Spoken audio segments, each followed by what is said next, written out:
You see, it works like this.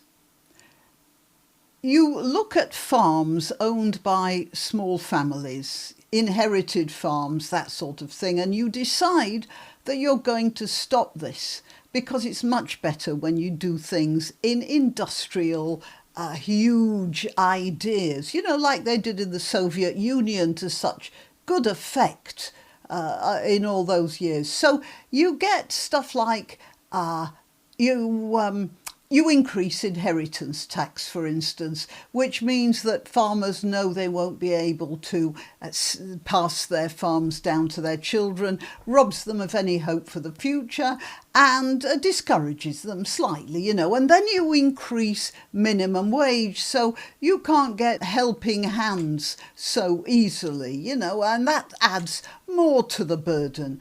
And then, of course, you increase things like national insurance, which means that there are more taxes from the get-go. And by the time that the farmers have finished with all the form filling and the national insurance and the knowledge that whatever they do, their farm is going to be in little pieces, they're going to have to be selling bits of it off to housing estates to finance the next generation's tenure, and the farms will get smaller and smaller. When you have convinced the farmers that it's really not worthwhile treading water furiously, then you actually encourage them to sell their farms or lease the land to something like Anglo Renewables, who are taking Stratton's farm and turning it into a solar farm. So instead of, sheep or cows or pigs or anything like that, or even corn or potatoes, carrots, anything, I don't know what they used to grow there. No, they're going to grow nice, clean, look at them there, modern, high-tech, solar panels, which are going to provide energy to all the houses that the government's going to have to build because the country is getting overpopulated. But don't worry, it's going to be really nice and modern. And look, there's always blue skies here because in these projections there are always blue skies, and these solar panels are always going to be clean and shiny and lovely. Just one small problem, which came to light during a recent storm.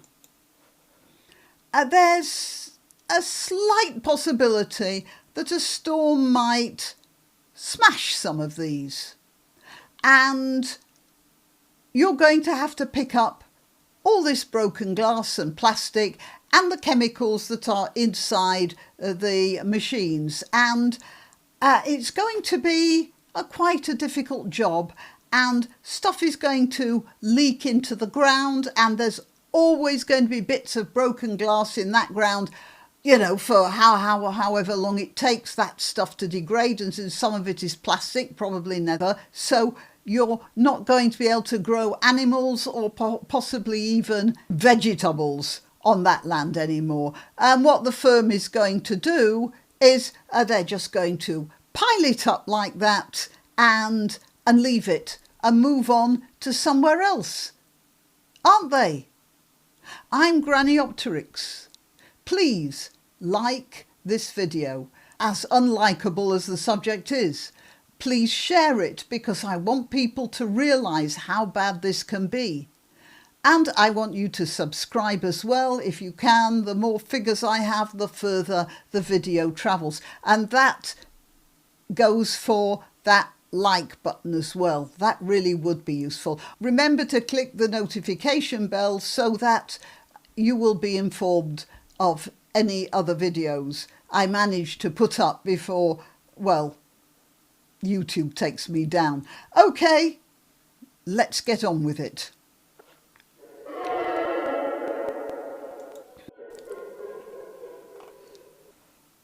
Stratton's farm, solar farm.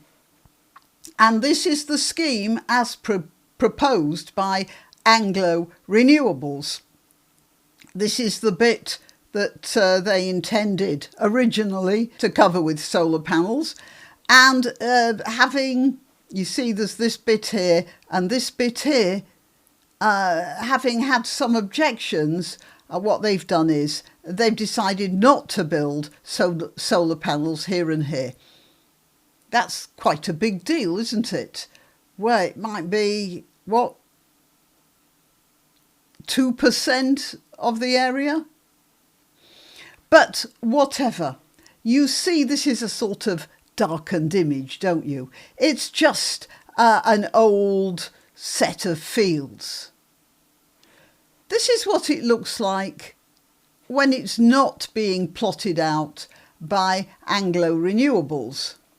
Yeah, this is what it looks like. This is what it looks like now. We have to consider what it's going to look like in 5 years' time when they've finished erecting these panels. And it could look a lot like this. This is a solar farm, a nice, clean, modern solar farm in Anglesey, where, of course, hurricanes hardly ever happen. Well, they happened here. And the problem with this stuff is that you get microplastics and bits of glass and chemicals coming out of the broken, whatever these are called, panels, machinery, gadgets, or whatever you care to call them. Which means that if they simply took away all of those panels, the ground would still be unusable. You couldn't graze animals on there, and you probably couldn't grow vegetables or crops in there either. The ground is toxic. Let's just go a little over the world to Texas. Studies, and we were treated the same way. We got nothing out of them. My concern is with the hail damage that came through and busted these panels up, we now have some highly toxic chemicals that could be potentially leaking into our water tables. There's numerous makeup in the chemicals on this thing, and majority of them are cancer causing. You see, just because it's happened in Texas doesn't mean to say it has not happened here or it will not happen here. You get these lovely pictures here showing all clean and modern and blue skies and everything. And then you get a storm and you've got this instead. Just look at this after a storm. And the firm are not taking responsibility for it. You see, that's another thing. It's not like the war graves where the government undertakes to look after the war graves in perpetuity. And they're always clean and neat where the British government can get at them. Of course, I'm not too sure about the war graves in Gaza, but yeah, that's another matter. You get this, and it says here, the company behind a bomb site solar farm smashed up by Storm Arwen says it's fixing the problem. But this is 6 weeks after the damage was done and no sign. And you know, what would happen if the firm, I don't know what happened to the firm. This is slightly old, February 2022. So I don't know what happened to that firm. But what if they just simply declare bankruptcy and disappear? Who's in charge of that? Well, you might get the council to do it at much cost for the locals. And even when they've cleared it away, it is no longer fit for agricultural land.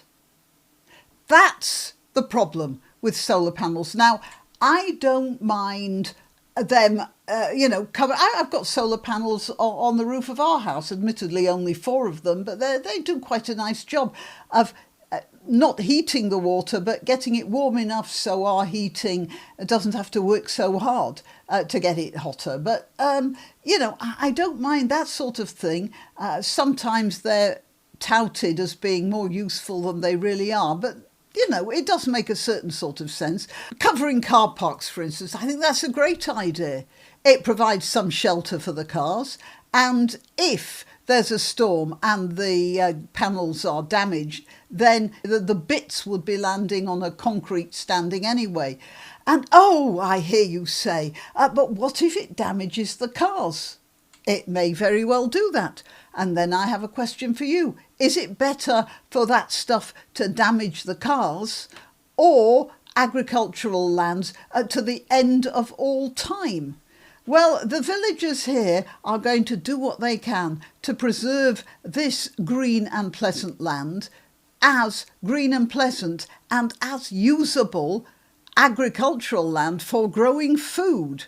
And they have come up with a rather intelligent wheeze. What they're doing is protesting not the solar panels themselves, but their origins, because most of these are made in China and very often with the use of slave labour. So what these guys are doing is not only preserving the watership down idea. I mean, rabbits are a real nuisance, but they have come up with this nice idea of saying you can't buy Chinese stuff because it's not moral. And the council, and this is the problem with when you get too liberal, of course, because you might like the idea of solar panels and zero energy at the same time as you're making a lot of virtuous noises about not buying goods produced by slave labour. So, you know, they've put their council in a little bit of a quandary, which I think is, I think that's rather nice, actually. So that's what, yes, under the Modern Slavery Act 2015. And I think we could probably make a case for that in almost anything. Meanwhile, I want to show you a couple of things. Teesside, as I said, this is Anglesey. These are those guys in Texas. This is, I think, a particularly tragic situation. St. Thomas in the Virgin Islands. These people living here, they're probably not rich at all. And they thought somebody talked them into it, I suppose. Oh, a lot of clean, nice, free electricity from these solar panels. So they went into considerable expense. I mean, I'm speculating here, but I should think they weren't cheap.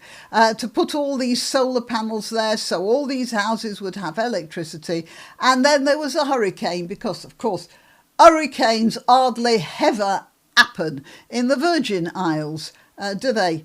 And now they have had to, I don't know what's happened, but they would have had to pick up the pieces, and still that ground would not be in any way productive for them. And this is probably a particularly tragic situation for the people of St. Thomas, at least. Right, well, I just wanted to strike this note of caution for all people, for all who think that solar energy is the answer. And that is you, Ed Miliband, with your fanatically religious view of net zero. Okay, till next time. You can help my channel by subscribing and clicking the notification bell. That's quite important. And by sharing if you're so inclined. Links to my other channels and to donation methods are in the description. But the best way you can help is simply by clicking like and notify. Thank you.